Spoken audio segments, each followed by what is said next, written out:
ভাবে আটকে রাখেন এই মুহূর্তে ডান প্রান্ত দিয়ে আক্রমণে ইংল্যান্ড ফিল ফোর্ডেন তার নিয়ন্ত্রণে আছে ভালো একটা বল ইন করিয়েছেন ভেতরে তবে যত ভালো করিয়েছেন ধরার মতন কেউ নাই বলের পজিশন কিন্তু আমাদের কাছে থাকছে বাট বারবার কেন যেন অ্যাটাক করতে গিয়ে আমরা হারিয়ে যাচ্ছি এটা মাঝে মাঝে হয় যে আপনারা হোমটা খুঁজে পাচ্ছেন না মানে রাস্তায় বের হচ্ছেন কিন্তু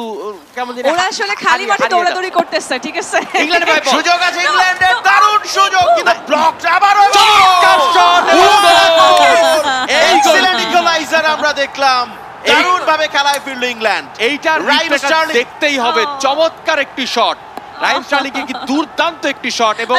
ডিভক্স কত সময় কাটিয়েছিলেন আমার মনে ছিল বল হারিয়ে যেতে পারে কিন্তু না শেষ পর্যন্ত চমৎকার finish right Gareth Southgate Raheem Sterling এর উপরে ভরসা রাখুন আর রান রাখুন আইমান রেখেছেন এবং সেখান থেকে কিন্তু রেজাল্টও বের করে নিয়েছেন এবং প্রথমবার চেষ্টা করেছিলেন দেখবেন যে ডিফেন্ডার কিন্তু আটকে দিয়েছিলেন একবার তাকে কিন্তু দ্বিতীয় আক্রমণে দ্বিতীয় চেষ্টায় চমৎকারভাবে জালবন্দি করলেন বল এক্সিলেন্ট বডি ব্যালেন্স কিন্তু খুবই চমৎকার এবং ফিনিশটাও করেছেন খুবই ক্লিনিক্যালি তিনি স্পেসটা দেখছিলেন যে কোন জায়গাটায় ফাঁকা আছে এবং সেই জায়গাটায় গলিয়ে দিয়েছেন এক্সিলেন্টলি এক্সিকিউটেড আমরা ফ্রান্স এবং ইংল্যান্ডের মধ্যে যে ধরনের হাড্ডাহাড্ডি লড়াই প্রত্যাশা করি এই বিশ্বকাপ গেমারের মঞ্চে কিন্তু একই ধরনের হাড্ডাহাড্ডি লড়াই চলছে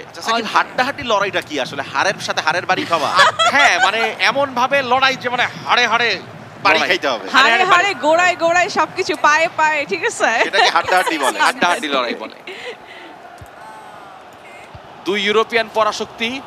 ইংল্যান্ড এবং ফ্রান্স রাইট দুই ইউরোপিয়ান পরাশক্তি একজন তো ট্রফি তাদের ঘরে নেবে মানে ফুটবলটা তাদের ব্যক্তিগত সম্পদ মনে করেই তারা ঘরে নিয়ে যেতে পারে না তবে ক্রিকেটে কিন্তু ইংল্যান্ড আসলে ট্রফি নিচ্ছে মানে তাদের আস্তে আস্তে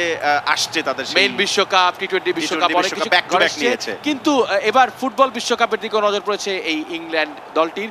যদি তারা এবার বিশ্বকাপ জিততে পারে আগে থেকেই নজর ছিল কি আশ্চর্য মানে নজর দিয়েই রাখে পড়াতে পারে না নজর তো 45 বছর ধরে আছে ভাই কিছু লাভ তো হইতেছে না নজর দেয়া কি হয় নাকি এগুলা এই আপনারা অনেক বেশি কথা বলছেন এইজন্য আমি রেড কার্ড দেখাচ্ছি আপনাদেরকে প্লিজ এত বেশি কথা বলা যাবে না